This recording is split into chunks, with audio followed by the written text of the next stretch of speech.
It's the worst. Beyond the Texans? Yes. Giants? Yes.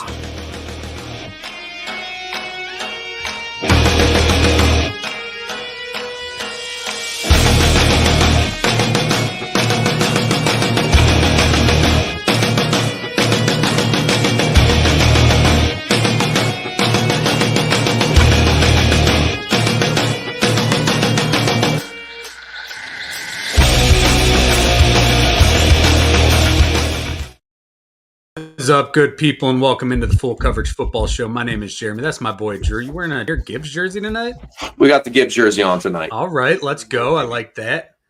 Alan Lazard with a touchdown to give the Jets a 7-0 lead on Thursday Night Football. For those of you who are watching or not watching, we'll give you a little bit of an update. And at least it wasn't Garrett Wilson, who I benched in 3 different leagues in favor of Chris Godwin in those leagues that I have him.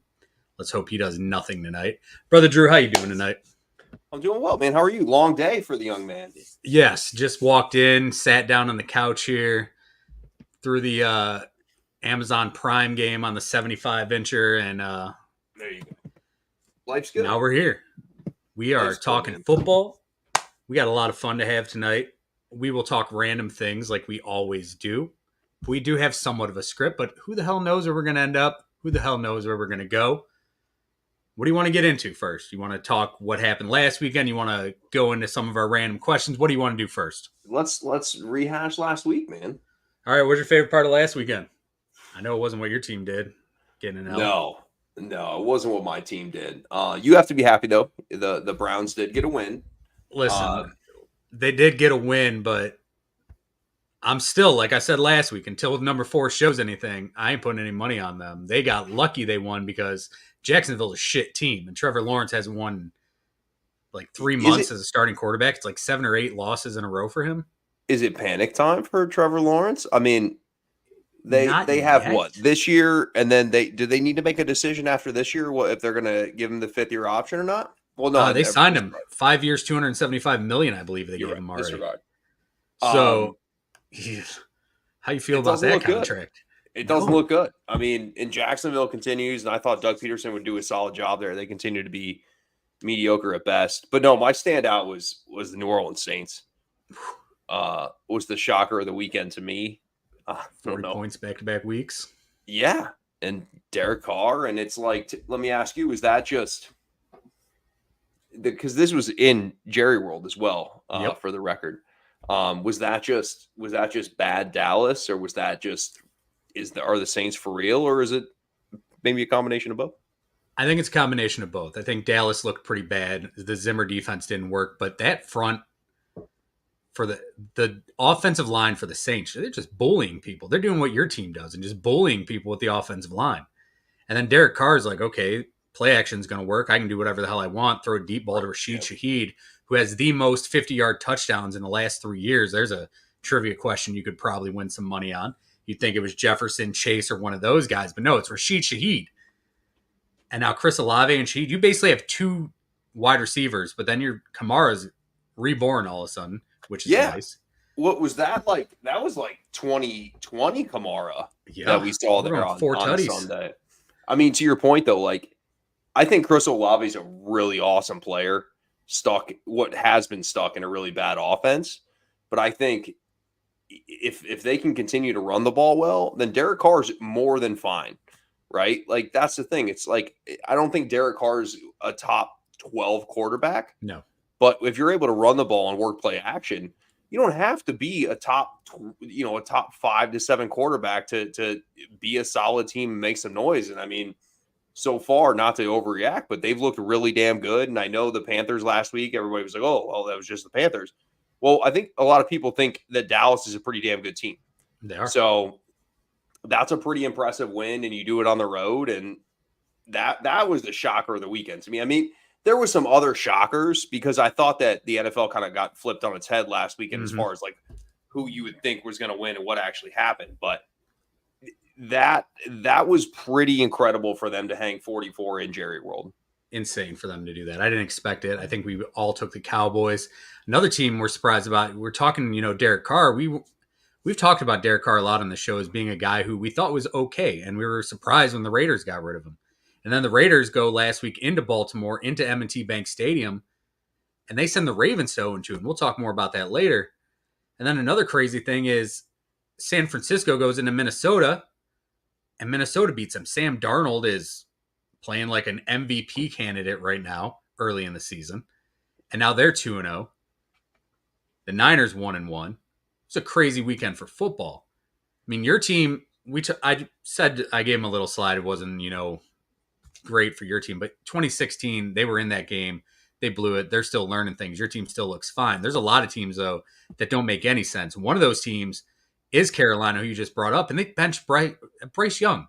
Number 1 overall pick. They traded so much for him. And now they're benching him 2 games in, and we're going to see what Andy Dalton can do. I mean, as far as fantasy football, people are excited because Deontay Johnson might get better numbers. Chuba Hubbard might run the ball a little more. Maybe you see something out of some of their weapons, but the body language of that team completely is the reason they might have benched Bryce Young. I mean, so this is where my topic of conversation and debate that I wanted to have with you is. All right. If you have 100%, right? You're sitting here with 100%. Good for you. You have to divvy up the fault percentage wise from Bryce Young to the organization. What percentage do you give Bryce Young? What percentage do you give the organization? 20% Bryce Young, 80% the organization. I completely agree with that. The thing is like we talk about it on this show all the time. Guys getting drafted to spots that are setting them up to be unsuccessful. And in my opinion, Carolina is just that. They have no offensive weapons. Their offensive line statistically has been fine. They don't run the ball great. And Bryce Young sitting out there with your best receiver being Adam Thielen. And you can say, okay, they went out and got Deontay Johnson. They drafted Xavier. But like those guys aren't like that. That's not fair to Bryce Young. Like if you put CJ Stroud in Bryce Young's position, okay, so the Carolina Panthers drafted CJ Stroud. CJ Stroud is not playing near as well of football as he is right now. And I love CJ Stroud, and I think he's that guy. But it's to me, it's like my question is so benching him does what, right? This is the earliest a first-round overall pick has been benched in the NFL. Okay, so what's the benefit of benching him, right? Okay, you can say, hey, listen, I'm want to bring out Andy Dalton. We know who Andy Dalton is. We've seen Andy Dalton for a decade. Like we know who the player Andy Dalton is. And it's to me, it's like I feel like Bryce Young is getting all this blame for just being terrible, but at the same time, they've set him up to fail. Mm-hmm. And then for them to pull him now, what that does to his confidence, I just think it's an insane move. And I get that Andy Dalton may potentially be better right. What are we doing here? Like you got to let the kid fight through it. I think it's the 20% I give to Bryce Young is because he doesn't look any different than he did last year. And this is a dude who was really bad last year. You come in with a new coaching staff and you think, okay, the new coaching staff, it's a brand new start for him. And he did get the new weapons in Deontay Johnson, Xavier Legette. But we knew Legette wasn't like a guaranteed. I mean, he wasn't even Olave type coming in. And Olave was a second rounder. Or did he go in the first round? I don't remember where he went at this point. But he wasn't even a polished guy. He was a guy who could be a Deebo Samuel type. And Deebo Samuel's not even a polished route runner at this point in his career. So you knew that bringing him in would be like more of a gadget guy right off the bat. Deontay Johnson's a fucking head case. He got thrown out of Pittsburgh because he didn't want to block. He didn't want to be a team guy. And Tomlin's a type of guy who wants team players. And if you're not going to do that for Tomlin, you're not going to do that for anybody who they were bringing into Carolina. So Bryce Young gets a little bit of that blame, like I said, but his organization just has been a failure for the last 4 or 5 years. And you bring in the new coaching staff, and I understand that they're struggling with him, and maybe sitting him, he'll learn a few things. He'll see what Andy Dalton does, how he reads the pocket. But at the same time, the best way to learn is to be out there. Yeah. Breaking it down with him. Make the offense simpler for him. And so, yes, what I 100% agree. So why does Bryce Young play one possession in the entire preseason? So all the things that we just named, a quarterback that struggled last year, you bring in an entire new offensive staff, and you put him out for one drive the entire preseason. Mm-hmm. Like, Bryce Young has been complete ass. Like, I'm not saying that he's not, but like, they're clearly setting him up to fail. And it's like, at this point, it's like they say they don't want to trade him. So what's the deal? So you're going to pull him out for a few weeks, and then Andy Dalton's going to be bad because you have a dog shit roster. I mean, look at what you traded away. Look at what you traded away to get Bryce Young. I mean, so what? It just makes no sense. Bless you. It doesn't make any sense. And then they trade Brian Burns in the offseason where you thought, okay, at least you got a guy on defense who can be a guy who gets to the quarterback. You want to get to the quarterback, you want to protect the quarterback. And you trade him, and you basically give him up for nothing. I don't like what they got for him. It wasn't enough. This guy's a top 5 pass rusher, and you're just like, oh, they waited too long, Jeremy. They waited too long. There was clearly first-round picks floating from all other kinds of teams. And that was as of last season, around the deadline. You had a dog shit team. You could have gotten something. Instead, you hold on to him, and then the offseason, you trade him for a fraction of what you could have gotten before. It doesn't make any sense. The franchise is an embarrassment. 100%. And now you got the restaurant that Tepper walked into before, all pissed off.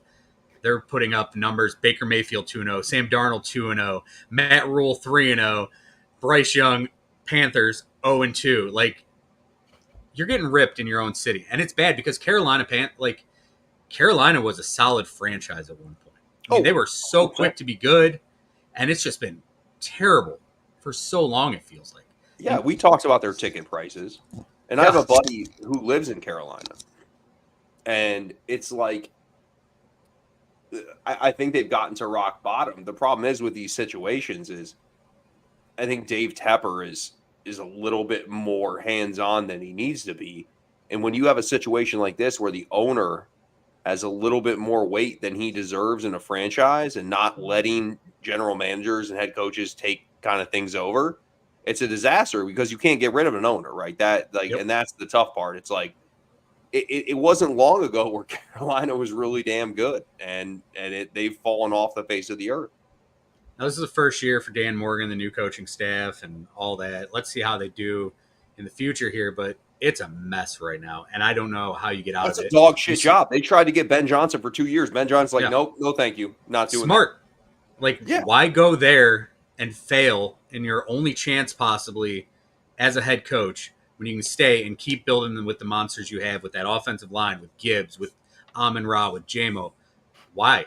It's smart, and everyone hates on him, and it's $10 million a year. It's life-changing money. Dude's making pretty damn good money to stay in a job he likes, and we'll see how it works out. He's going to get to handpick where he wants to go, and that's smart. It is. It's 100% smart. Good for Ben Johnson. Let's move on to another subject here. Bigger surprise for you, Vikings 2-0 or the Ravens 0-2? I'm not overly – so I thought Sam Darnold would step in and be just fine because I think Sam Darnold is, again, another guy that walked into kind of a questionable situation with the Jets, and immediately his confidence was kind of rattled. And he's been a journeyman, but I think Sam Darnold's a way serviceable second string quarterback or even a starter, and you put him around a decent team. I'm not shocked at that. Now, listen, I'm shocked that the Vikings beat the 49ers, but I also, the one thing I'll note from that game is that team, now Jordan Mason had 100 yards and a touchdown, but that team is missing what Christian McCaffrey can do in all different phases of the offense. And now they're super banged up, which I'm sure we'll get to, but I'm not overly shocked that the Vikings are 2-0, although that was a fantastic win. But the Baltimore Ravens, I mean, it's tough because they've always had kind of the elephant in the room that they haven't been able to get it done. And then you start out and you go 0-2, and this week you lose to a bad team, in my opinion. And it's just that one's harder for me to swallow, especially when you look at the division that they play in the AFC North. That's a good division. Going to 0-2, the Browns have looked like dog shit, and they're sitting at 1-1, right? And so you're looking at your 0-2 right now. It's tough. For me, it's Baltimore because I'm not surprised that Sam Darnold's playing well. However, last week was definitely surprising to beat the Niners the way they did. I agree with you. It's the Vikings being 2-0. Kevin O'Connell's done a great job with Sam Darnold. He's controlled that offense. They've mixed in the running game when they needed to. They beat the Niners, which no one expected, but like you said, the Niners are hurt. They don't make sense right now with a lot of injuries. They got Trent Williams coming back, didn't have any preseason, didn't have any training camp. They're still figuring things out, and they look solid. But that Brian Flores defense has been the biggest thing for them. That defense is flying around. They're shutting people down. Now, the Ravens, you said it, they're 0-2. The Bengals are also 0-2 in that division. Browns are 1-1, and they've played like dog shit. And the Steelers are somehow 2-0, and they've scored one friggin' touchdown all year. Now, they've played bad teams, but they're still 2-0. You win the games. Now, when it comes to Baltimore, the thing for me that throws me off is the fact that the offensive line can't block for shit. The offensive line looks weak. They've got a 6'9" guard who's struggling. They've got Andrew Voorhees, who came in. He was projected to be a first or second round pick out of USC. He had a knee injury. He went in the 5th or 6th round. They got him. He's struggling. Their tackles aren't looking good. Ronnie Stanley had a terrible first game. Couldn't line up correctly, according to the refs, even though it kind of looked like he did most of the bullshit. But we'll get into that another day. Breece Hall is just catching ball after ball, by the way, for anybody who's got him. I had him plus 25 receiving yards. That was an easy bet tonight. Anyway. Thanks for sending that one to me. Appreciate They also cannot, for some reason, I failed to send that to you. I apologize. Appreciate it. I'll make up. I also had Mike Williams over 30 yards and Hunter Henry. I like the Patriots. I like the Patriots to win the game. So I like that too. But back to the Ravens here. The Ravens also can't rush the passer. You can't protect the passer. You can't rush the passer. You're going to struggle. And also, that last play of the game, didn't it look like Lamar could have ran that ball in? I don't know what Lamar ran like 40 goddamn yards. 40 yards downfield. I don't think anyone was going to hit him. I think dudes were afraid to hit him and then, get a penalty for hitting him and then give Tucker a chance to tie it. And then he decides to throw the ball 20 yards backward. Situational awareness, not great. But yeah, for me, it's the Ravens being 0-2, but they've not played well. And the thing is, if they don't beat the Cowboys this week, they got the Bengals coming up. They got a tough schedule. They could be 0-4, 0-5, and that's insane to think about for a John Harbaugh coach football team. Agree. And Dallas is looking their job. I mean, they, as bad as they were last year, they're ready to get back out there. Yeah, and that's going to be a fun game. Let's move on to college football. Texas ranked number 1 after Georgia barely beat Kentucky. OSU was off, and they haven't played anyone. Now, we've done the Texas is back thing a million times. Now, Texas being number 1, do they deserve to be the number 1 team in the country right now? Who cares? Right? I honestly, who the hell cares at this point of the season? Yeah. Like, yes, they do. You know what I mean? Like, I'm fine with them. I see that they're playing Arch Manning this week against the School of the Blind of West Texas, which is great. Let's get but I mean, Arch, again, the fastest of all the Mannings. I feel like this is like the preseason rankings are ridiculous. Yep. You always have people out there. So it's like, yeah, do they deserve to be it at this point? Probably. And I'm okay with that. I'm with you. I mean, I got nothing else to add. Georgia's won like 50 straight games or something, 40 straight games. They haven't gotten beat in the regular season in forever. And yeah, they struggled against Kentucky. They're probably still going to be the best team towards the end of the year. Ohio State, that team's loaded. The defense looks good, but they haven't played anyone, so you can't go with that. And they're not going to play anybody this week. No, and they've got it. They're playing they're playing a team whose coach is offering free biscuits. He's offering biscuits. It's fantastic. And we're going to lose some offensive linemen in Ohio State. No linemen. You're like, oh, biscuits? What do you got? You unlimited biscuits? Great minds think alike there. Yeah. But yeah, when it comes to college football, I mean, Texas beat Michigan in the Big House, but no. Texas beat Michigan's ass. Yes, they did. And Quinn Ewers, if he can stay healthy, he's a hell of a quarterback. He's good. I think he beat Bama. I mean, he's beat big teams, and now Arch Manning comes in. People talking, is Arch Manning going to take over the job? No, he shouldn't. Nope, but he won't. Who knows? Let's get into some college picks. Let's go into top 25 matchups. We got number 24, Illinois, at number 22, Nebraska. That's a Friday night game at 8. That's tomorrow night, dude. Yeah. Here's the deal. I love Nebraska, but give me Illinois. The Patrick Apartments or whatever that dude is. Doing the old Rayola, doing the whatever it is. It's sad. Mahomes it's weird. Cosplay. But give me Illinois with a 7.5. I think Nebraska wins, but I think it's the Big Ten's loaded, dude. The Big Ten's getting 4 teams into the college football playoff this year. Absolutely, and that's possible. That's what it's going to be. I know Penn State's looks shaky, but yeah, give me Illinois plus points. But I think this is a fun game. What's the over under on that one? It is 42.5, which seems low. I kind of like the under though. I think this is going to be 2 teams just beating the hell out of each other, and it's going to be the Nebraska offensive line. What they did to Colorado wasn't even fair. How much stake do we put in that though?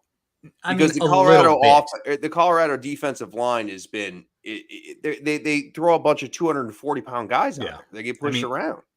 Not great, but the Nebraska offensive line has looked really good, and I think this is going to be just 2 hog teams just going against each other. I agree. Running the ball a lot. This could be a low-scoring game, but I like what Bielema is going to do because he's just going to go in there and try to run the ball. Matt Rule, they're going to run the football. Raiola has done a hell of a job of not turning the ball over. For those a freshman 2 good head coaches in both those schools have 2 good head coaches. 2 absolutely solid head coaches. I like them. But this is going to be a good game. I like Nebraska to win the game. And yeah, that 7.5. I don't know. I think this is 5-6 point game at most. No, I disagree. All right, let's move on to another Big Ten matchup. USC at Michigan, 3:30 on Saturday. Now, this is 2 Big Ten teams, but the way you look at it, it looks like an old school Big Ten team facing a Pac-12 team. Yeah, Pac-2. Yeah, whatever. However many teams are going to have, they're trying to rebuild or whatever they're doing. Now, is this another game that, Michigan's ranked number 18, and I think that's only because they were in the national champions. They don't look like the 18th best team in the country right now. And they're switching quarterbacks. They're going to more of a running quarterback, and Alex Orji, I believe, is the guy who's starting. They benched Warren, who was their passing quarterback. He sucked. USC's defense actually has looked okay. Their offense has been more efficient under their new quarterback. Caleb Williams leaves, which was a more high-powered offense, but it wasn't as efficient. USC, I feel like USC should roll in this game. They will. But at the same time, this feels like a weird Lincoln Riley defense struggle game. Against what? Alex Orji can't throw the football, dude. Are they just is Michigan going to try to do what they did last year and just, was it Penn State when they just ran the ball 86 times? Yeah. Alex Orji can't throw the football, dude. This is another one where I like the under, by the way. I don't even know what it is. But yeah, it's 43.5. Yeah, this is going to be I don't disagree with the under as well, but I think to me, it's like, for me, when is USC going to, when is Michigan going to show up? Like, their offense has been pathetic. Mm-hmm. And the fact that their offense has been pathetic has put a lot of pressure on them defensively. Give me USC here. I think USC wins by 2 touchdowns. Michigan hasn't shown me anything offensively, and I've seen Alex Orji play quarterback, and every time he's come in, it's been a run play. Yep. And there's a reason that it's been that. Like, if he could throw, they would let him throw. So I like USC 28-10 in this one. Yeah, to me, it's going to be a blowout, and that's the way I'm looking at it. I think their 1 touchdown is going to be on some fluke play where they're going to think Orji's going to run, and someone's going to leak, and he's going to throw a touchdown pass. He'll get yes. Yeah, there'll be nobody. That's how it feels going to happen. But hey, Brees Hall's we'll see. Touchdown. Brees Hall touchdown. Did it stand? I saw him go in. I saw the challenge. It looks like it's going to. So that puts the Jets up 13-0 right now. Yeah. Keeping on the college football slate, number 12 Utah goes to number 14 OK State at 4 p.m. on Saturday. Utah might get Cam Rising back. He's old, he's brittle, he's 38. Going into OK State, who they've played pretty well. Ollie's a hell of a running back. Who do you like in this one? Yeah, give me Oklahoma State. I love Mike Gundy. I love Oklahoma State. I'm gonna ride Oklahoma State. If Cam Rising comes back, is he 100%? I doubt it. They've actually been questionable as hell the last week and a half without him. So yeah, give me Oklahoma State. Yeah, I got nothing to add to that. I was taking Oklahoma State. Really hoping you were taking Utah on that one. As soon as you said Oklahoma State, I'm like, well, this segment's done. All right, moving on to the next game, 7:30, number 6 Tennessee, led by their freshman quarterback, whose last name I can't think of off the top of my head and probably couldn't pronounce if I had it pulled up. They've got Oklahoma. At Oklahoma, they'll be singing Toby Keith songs in the third quarter. 7:30 ball game. I think Tennessee's for real, dude. So do I.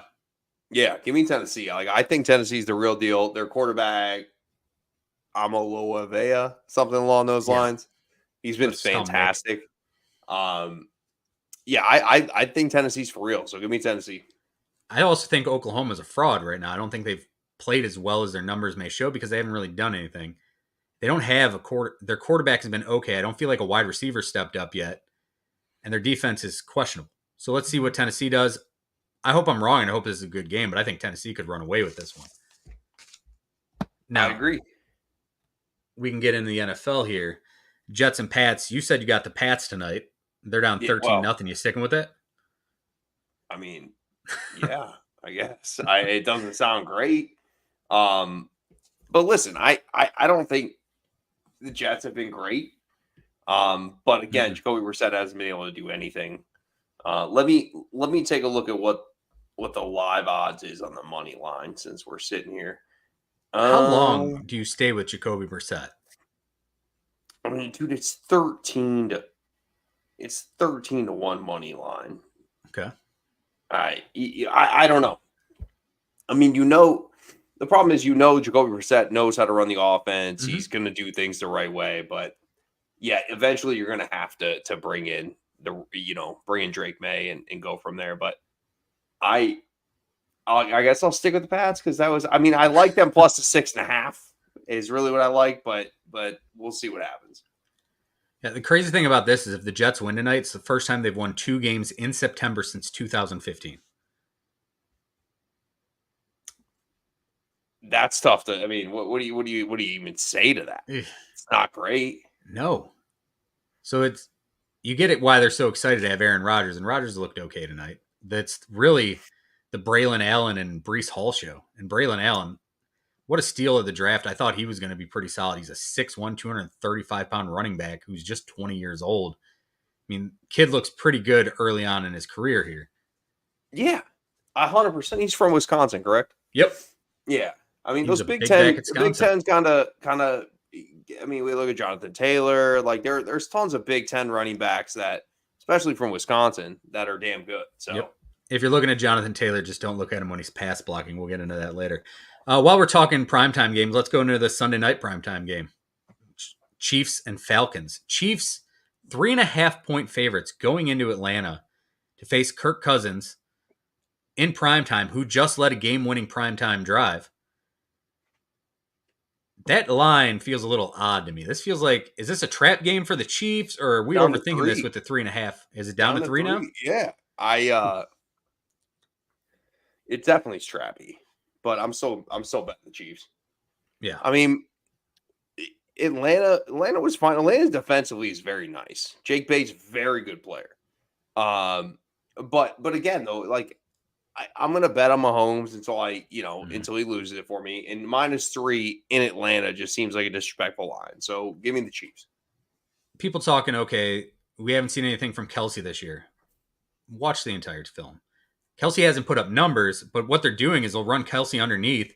Defense goes to him, and they're hitting a guy over top. Or they go over top with Kelsey. Someone goes underneath. They're finding he's opening up other players. Now losing Pacheco sucks for them because Pacheco's just a Tasmanian devil. Your kid's talking into this promoting Kelsey talk. No, it's just I read the internet. Internet hates Travis Kelsey right now.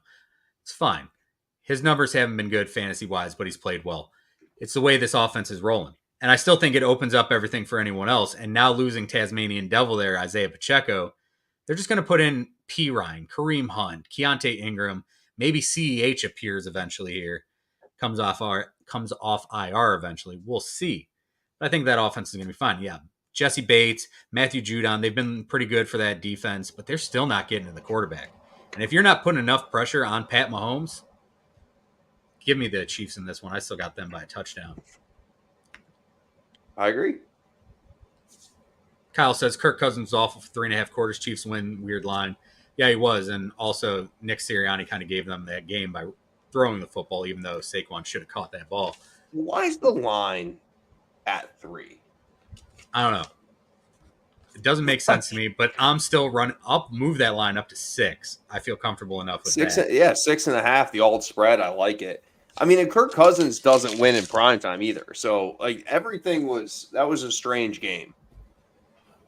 Staying on the primetime games, Jags at Bills. We got 2 Monday Night Football games. We got Jags at Bills on Monday Night Football. This is a 7:30 game, I believe. Bills minus 4.5. Fucking love it.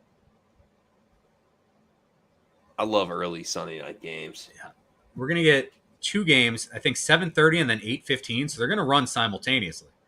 So if you've got the ESPN app or ESPN Plus, you can watch it probably at the same time, which will be nice.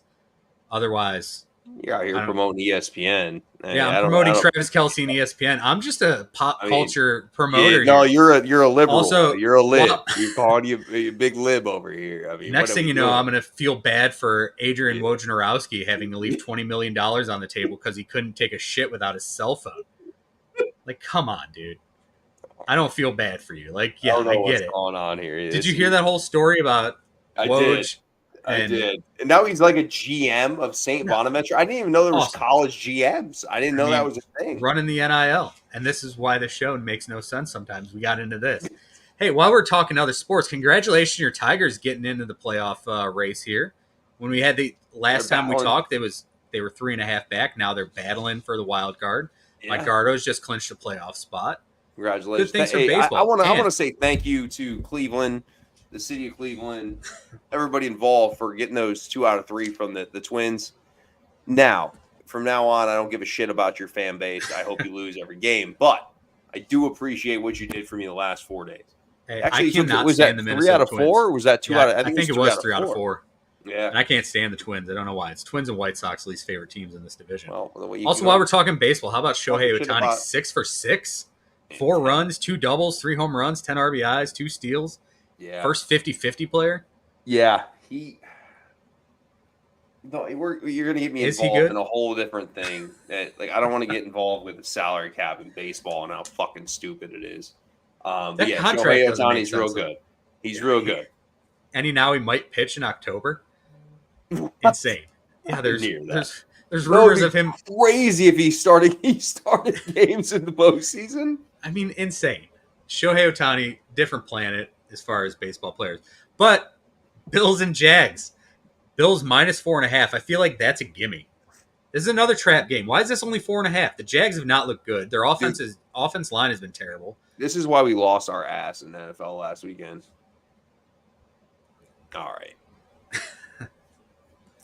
Ellie De La Cruz, history maker, first player to lead the league in Ks and stolen base. That is real history. This is the full coverage baseball show, baby. Let's go. I mean, I could be wrong, but I felt like the Reds gave up like 700 runs today. Could be wrong. It might have been. Yeah, but hate to see that for the Reds. So we taking Bills minus 4.5? Yeah, but yeah. I mean, it's just in Buffalo too. Why is this line the way it is? This and the Chiefs line makes zero sense. I lost my ass last week saying, hey, this line looks so easy. I'm just going to take this one. That's why I took the Patriots tonight. I mean, we're still early. It's only second quarter with 7 minutes left, and Jacoby Brissett looks absolutely terrible right now, but dude, we'll see what happens here. Yeah, he does. So I think we're both taking the Bills. I don't know why we don't want to take the Bills. I'm sorry. We're taking Moving the on. fucking Bills. Trevor Lawrence, 7 straight losses as a QB. It's going to go to 8. Commanders and Bengals, the second Monday night game. You got Jaden Daniels against the old head now, Joe Burrow. The Bengals, 0-2. Jamar Chase looks like a young Antonio Brown all of a sudden, losing his shit on the field. Joe Burrow with the real Slim Shady look. Can I say something? Well. Say it. That Jamar Chase penalty at the end of the game was some of the most Bush League selfish bullshit I've ever seen in football. And Joe Burrow tried to stop him. But like that dude, Jamar Chase is clearly making everything about Jamar Chase. Yep. Because he had a meltdown in the fourth quarter in a close game. And everybody says, oh, the pass interference. It's like, no, Jamar Chase just put his team back 15 yards because he wanted to act like a fucking idiot. By the way, he had like 3 catches for 38 yards or 5 catches for 38 yards. Guy wasn't good. Now, I think Jamar Chase is awesome. I do think he's really good. And I think Joe Burrow's really good. I think this is a get-right game for the Bengals. But I'm not going to just gloss over that bullshit Jamar Chase did last week because that was ridiculous. What did he think it was? Did he think it was a hip drop tackle or did he think it was a horse collar tackle? I don't know, dude. It wasn't a hip drop tackle. It wasn't a horse collar tackle. Now, you could argue it was somewhat a hip drop tackle, but like he's lashing out and he didn't have a lot of catches in the game. He wasn't getting the ball fed to him. And so he's acting like a diva receiver does. But like that was some of the most selfish shit that you could argue cost him the game. Absolutely. And yeah, the pass interference call, that was pass interference. Now, people say there was holding on the play too. Kid got to the receiver, 2 seconds before the ball did. I mean, either way, the Chiefs did get bailed out. But hey, don't hit the guy 2 seconds before the ball gets there. Yeah. Now, who do we like in this game? Can the Commies win this game, or is it going to be the Bengals going to 1 and 2? Yeah. I think this is a 7-point spread or 7.5-point spread. Last I looked. Let me get you an update here. Let me get you a little update. Official update. They say nobody gives a shit about this game. Bengals minus a touchdown, -7. All right. I don't feel comfortable on that one. Yeah, no, I'm not taking. You know what? Yeah, I'm not taking it either. I'm taking the Bengals, but I'm not taking the 7. Now, the thing is, Bengals should be able to run away with this game. Their offense is better. It should be a -13.5 spread, but the Bengals have been dogged. Their offense has made no sense. Their pass rush is pretty good, and I think they can easily get Trey Hendrickson 3 sacks against Jaden Daniels because the Commies' offensive line hasn't been good. But they don't know who their running back is. They're rotating guys in for -2 losses, then 3-yard pops, and it's like can't get your offense going that way. You don't have T. Higgins. You have Jamar Chase that is awesome, but like if you don't have T. Higgins out there, Jamar Chase is being doubled up all the time. Like that team has questions. I'm concerned with that team, but they're better than the Commanders. They are better than the Commanders, very much so, and they should win this game, but I'm not touching that -7. Let's get into the Sunday games. Texans at Vikings. Vikings are 5-0 against Houston all time. This is a -2.5 spread for the Texans, as far as I got it written down here and scribbled down. Texans should win this game. They're both 2-0, or is this a game where the Vikings move to 3-0? I mean, I'm going to pick the Texans, but I would not be shocked at all to see the Vikings win this game. I feel like this is a pick 'em.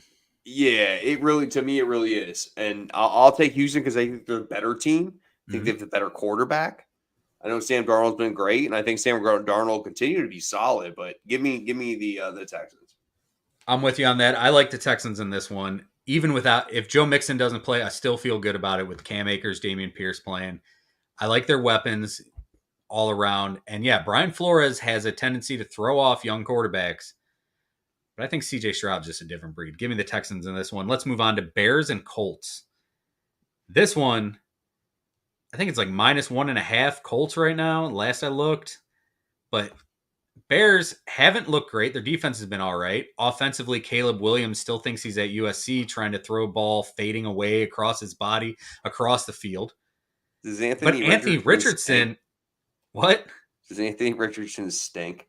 Anthony Richardson, there's plays where you're like, holy shit, this is the best quarterback I've ever seen. And then there's 95 other plays where you're like, this dude can't play football. He's not accurate at all. Like, he is exactly what we thought he was coming out of college. Like, he can throw it real far, which is cool.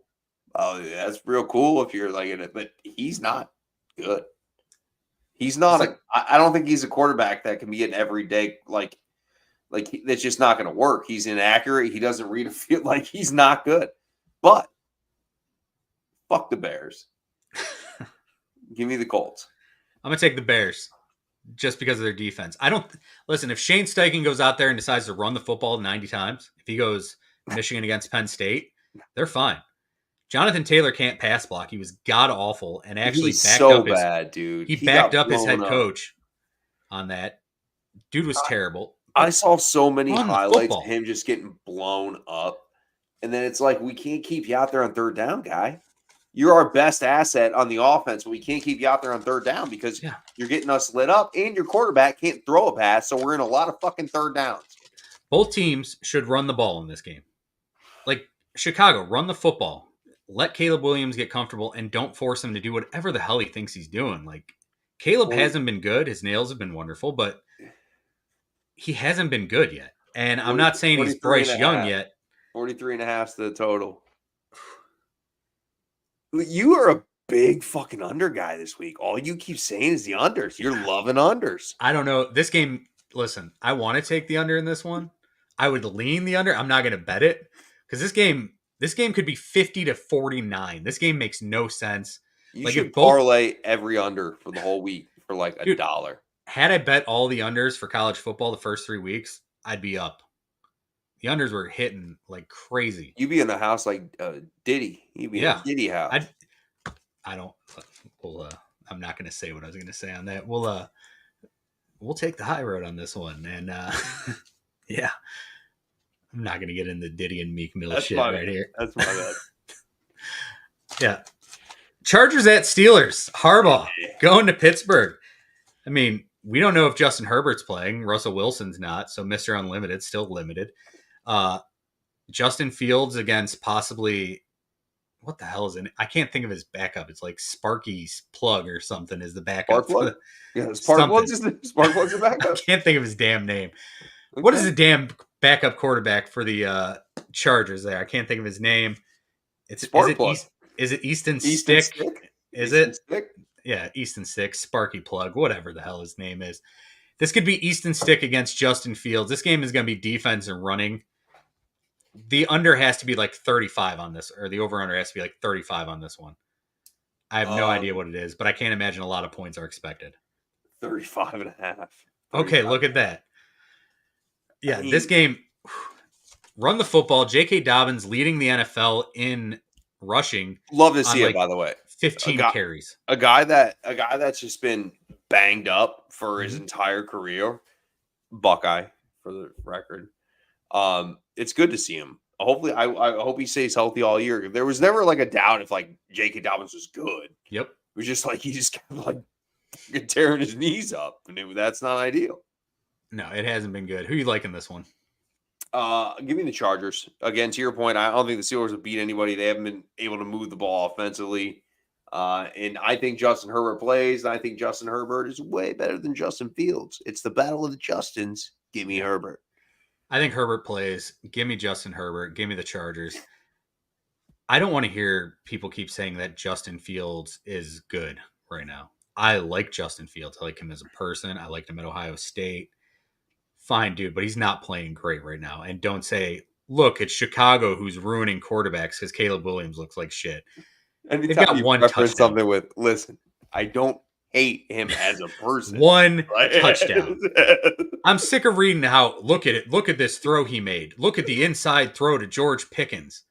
Dude, George Pickens was running outside, had to spin back around, fall towards it. And I don't like George Pickens. I watched Justin Fields run all over the Lions for 3 years. Mm-hmm. All over. The guy can't throw a football.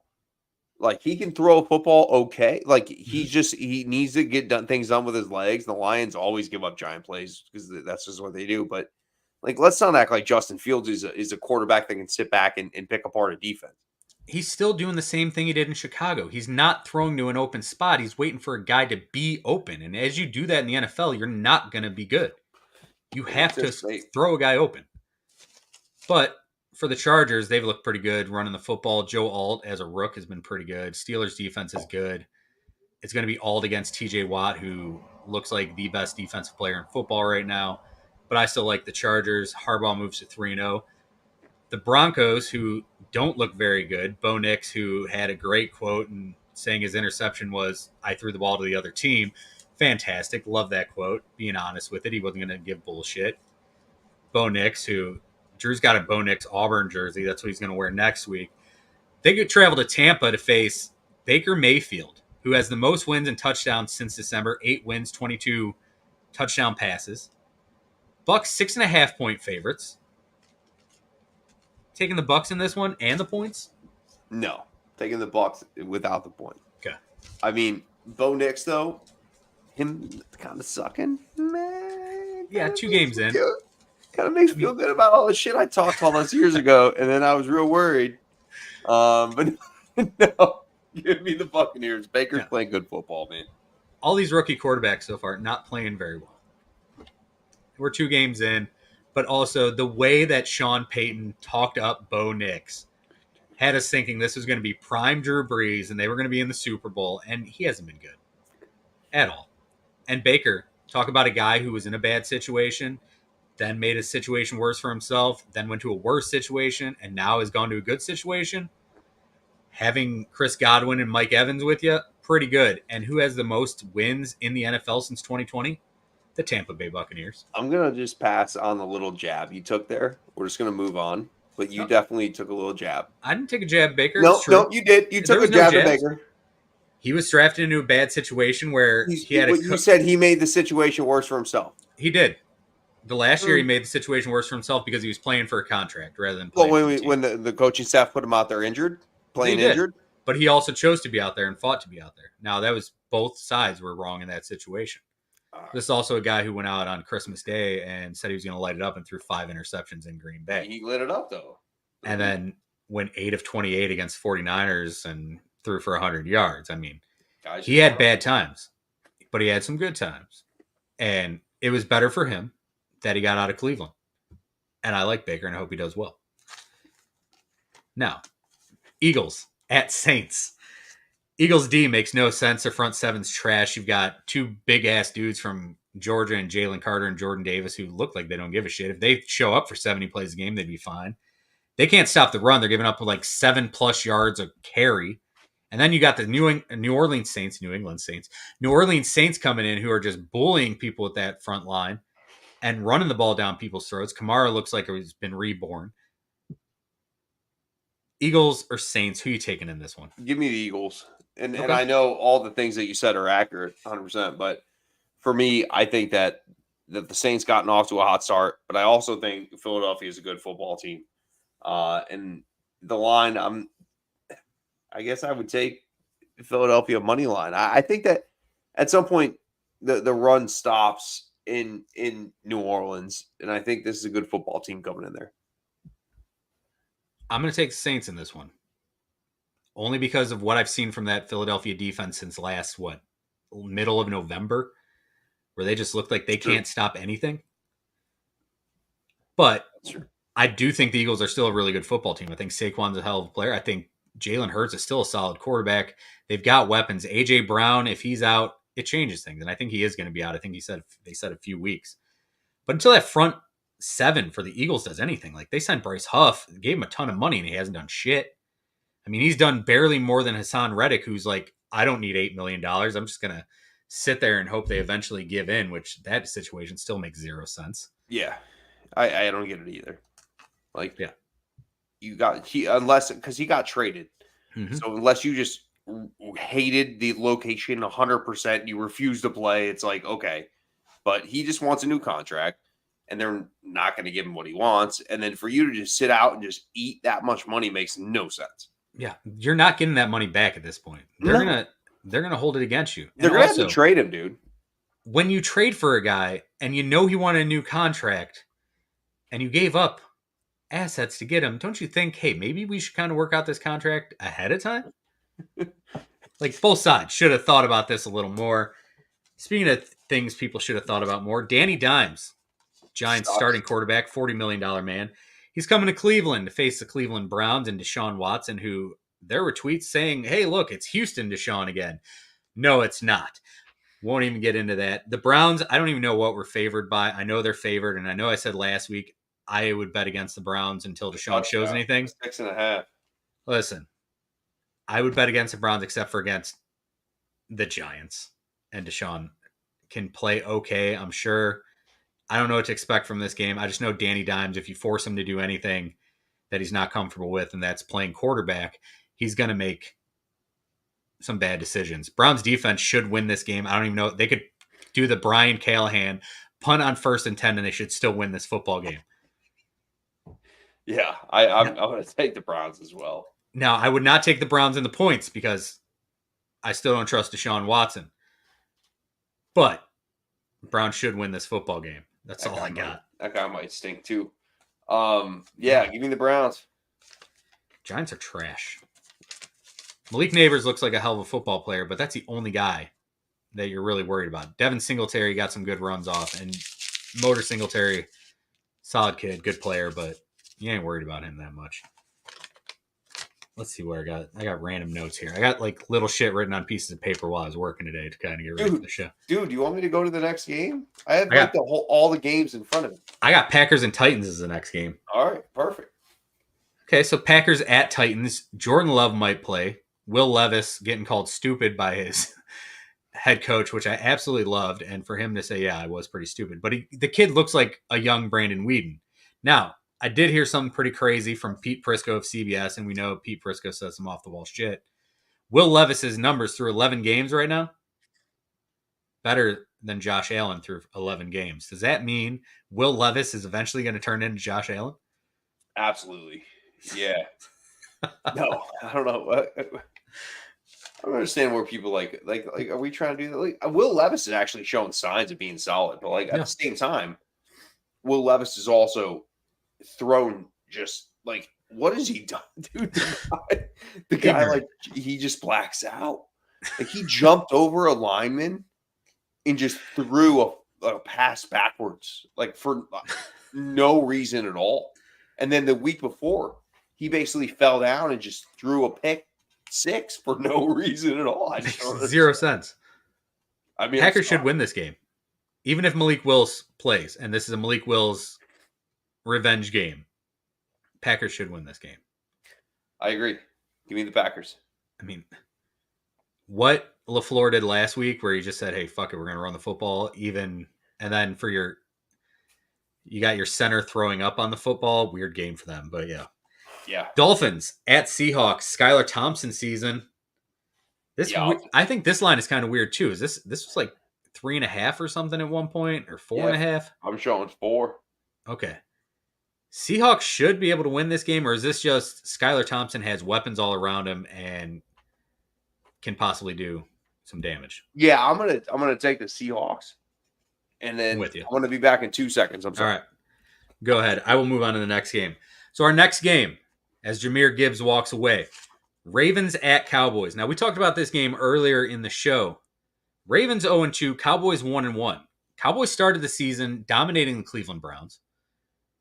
Looked really good in that football game, but that was also because Deshaun Watson fucking blows. Then they come home. They face New Orleans Saints, who we thought, hey, New Orleans Saints, are they for real, or was that just the Carolina Panthers? And then they go into Jerry World, and they dominate. And that defense did look lost, and now that I'm reading this,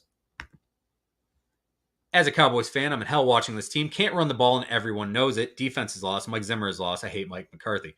Now, Mike McCarthy looks like a dude who sweats gravy. And his offense is up and down. And Dak Prescott been up and down. I'm with you on the fact that defense looks lost. Going to be interesting to see how they face Lamar Jackson this week. Now, what they should do is they should be able to get to Lamar. And Micah Parsons should have a hell of a football game. I don't think DeMarcus Lawrence is going to have a great football game like he did against Cleveland.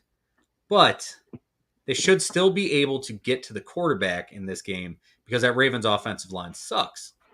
Welcome, Drew, back. Here's Kyle's comment. As a Cowboys fan, I'm in hell watching this team. Can't run the ball, and everyone knows it. Defense is lost. Mike Zimmer is lost. I hate Mike McCarthy. I made the Mike McCarthy sweats gravy line. I don't trust this defense. I was talking about the defense being lost as he put that in. What is your thought on the Ravens and the Cowboys game here? That was very negative. Listen, out of everyone who's had a comment or talked on this show tonight, you're the only one who has anything positive to say about your football team. So here's what I'd say is Cowboys fans thinking that they were going to be able to run the football coming into this season. That was Rico Dowdle. I don't know why you would think that, right?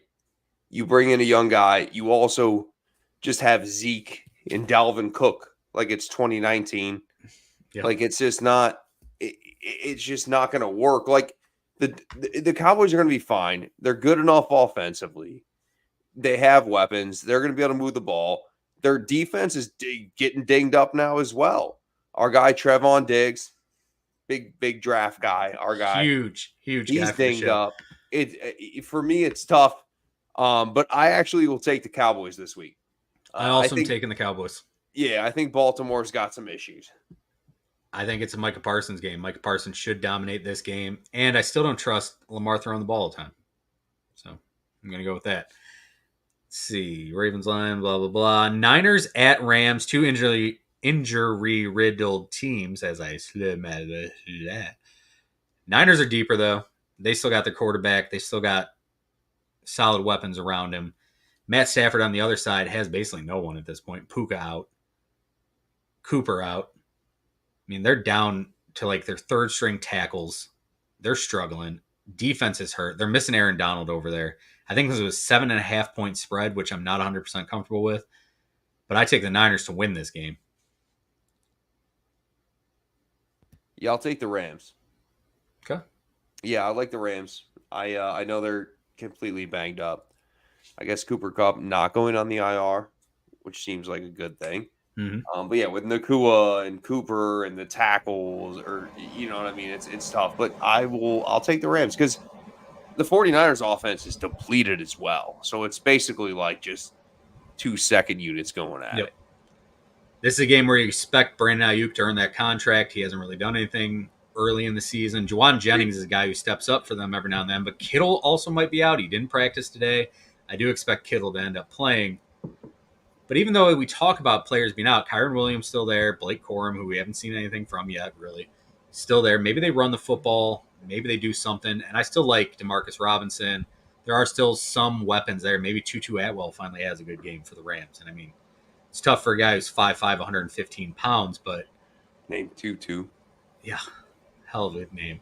Let's move on to what I think is going to be the highest scoring game of the week. Probably has a high over-under. Probably in the 50s, I would guess. A team, Detroit, traveling to Arizona. They beat Arizona 4 of the last 5 times. Kyler Murray looked really good last week. Marvin Harrison had a hell of a game. 4 catches in the first half for like 110 yards and 2 tutties. Kyler looks all right. That offense looks okay. Detroit's pass defense still struggling, even though they put some money in it. This is a game where your team gets back all together and they run the football. Jared Goff becomes a Jared Goff we've seen in the past, or are we still seeing tweets of it's Hendon Hooker season by the end of this one? What do you think happens in this one? It's not Hendon Hooker season at all. The Lions have, over the last 2 years, year and a half, have done a really good job after losing, of not losing 2 games in a row. I don't expect them to lose 2 games in a row here. Aiden Hutchinson's on a mission right now, dude. Mm-hmm. He's been an absolute beast. And I think, to your point, they do get the running game going. And hope they get Sam Laporta going as well, because let's be honest, Sam Laporta hasn't been a focal point of the offense here so far. And I think they're going to get him some more touches. I do expect the Lions to win. I also probably like the -3 as well. What is the over-under on this? 51.5. Yeah, the anti-Steelers Chargers game. Yeah, I think this is going to be a fun one. This is going to be a good game to watch. This is going to be your late window game you really want to keep an eye on. I also like the Lions in this one, and I will take the points. Should be a good game. Run the football. Big game for Gibbs. Big game for Montgomery. Opens things up, and you get at least 1 or 2 JMO deep balls. Now, Kyler Murray, with Aiden Hutchinson in his face, we'll see how he plays. But Paris Johnson's been pretty good for that offensive line. I still don't like Kyler Murray all the way, but he had a hell of a football game last week. Props to the kid. Now moving on to what should be the game of the weekend, but we're not going to call it that. Panthers at Raiders. Andy Dalton, Gardner Minshew. Like, these are the 2 guys, when you think NFL quarterback in 2024, these are the 2 guys you think right off the bat. Prototypical quarterbacks. Dalton, Minshew. No. Gardner Minshew just does a good job wherever he goes. Andy Dalton, still in the league. Good for him. Raiders should easily win this one, right? Yep. And they will. Because the Panthers are just an absolute dog shit organization. Give me the -5. It should be -25. It's embarrassing, Gene. I got nothing to add. Nothing, because I don't know what to expect out of this game. Like, maybe they go in and they run the football in Carolina with that trash offensive line, and maybe Chuba does what he did in the second half of last year. Maybe Deontay Johnson gets going and starts looking like something. I'm trying to think. I got nothing. Andy Dalton, solid guy. He's going to get the football to I don't fucking know. I got nothing. I'm going to just crumple that up. And He's that's all I got. Passes. He's going to throw passes, and hopefully he completes them to the guy. But you know what it's going to be? It's going to be a 2-yard out. 2-yard out. And he's going to have no choice. That offensive line can't block. And Max Crosby and Christian Wilkins are going to eat them up because that's exactly what happened last week against Baltimore. We got a missed kick to end the half here. 14-3. Oh, there's 7 seconds left. Never mind. But that was a horrible hook. Patriots money line. Hey, we're around still. Patriots money lines fans. We're still here. Dude, that was an ugly kick. I don't know what happened there. All right, what do you got for Ward's wagers this week? We won't talk about last week. We're just gonna bring up the graphic. I might have missed every pick last week, actually. No, you didn't. You didn't pick anything. We didn't even do it. It was we didn't pick any games. You did no Ward's wagers. Last week didn't happen. It's basically we're starting over. 147 and 88 and 5 over the past 3 seasons. All right, give me the Texans -2 on the road against the Vikings. I'll also homerly take the Lions -3, and I will fall for the trap of the Seahawks -4 as well. That one feels weird, but I'm with you on that. I like that. Tua might just rise from the ashes. Strap them up. Fuck the IR. They take him off IR. Like, listen, we didn't mean to do that. It was a clerical error. Somebody hit a typo. It was a typo for somebody from our office. The facts got messed up, like when Hugh Jackson tried to get AJ McCarron from the Bengals, and the facts got messed up. Dude, he was going to give the whole team up too. Remember, he was going to give second and a third rounder for AJ McCarron.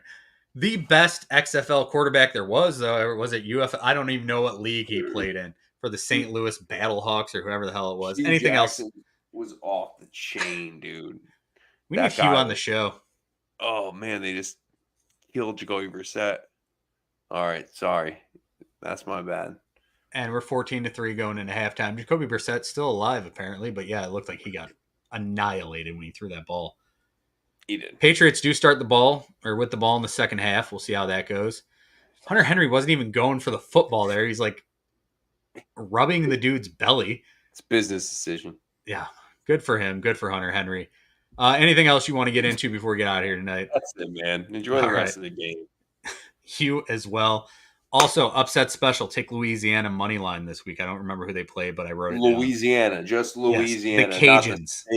The Cajuns. I don't know why. Cajuns? The Raging Cajuns. I got them written down. I don't remember what made me write it. But Are you money lining it? Yeah. I'm taking Louisiana money line. I also got BG plus 23.5 since I didn't give you ones earlier. BG. Yeah. I'll ride with BG plus 23.5. I'll do it for my people. My people are BG people, so. I also have Ole Miss over 66 in that game. So there, I took an over. Ole Miss themselves? No, I don't even remember who they're playing. I was scribbling shit down here. This is how thorough I was. When I was writing it, I knew what I wanted. But it's like shorthand over here going through these fucking notes. I didn't know. I was like, Ole Miss scoring 66 seems aggressive. Now, they could score 66, I think, if they wanted to, because, Lane doesn't shut it down. He's like, we're going to keep scoring. But yeah, give me BGSU plus 23.5 at Texas A&M. There we go. We got some random picks. And hey, remember, if we get them all wrong, never happened. We're going to do that again. All right, y'all. Thanks for listening. Thanks for watching whatever we did here. Brother Drew, I hope you have a good rest of the night. Enjoy the second half of the game. And remember, as always, if you live the life you love, you'll love the life you live. Night, kids. And we wait for the circle.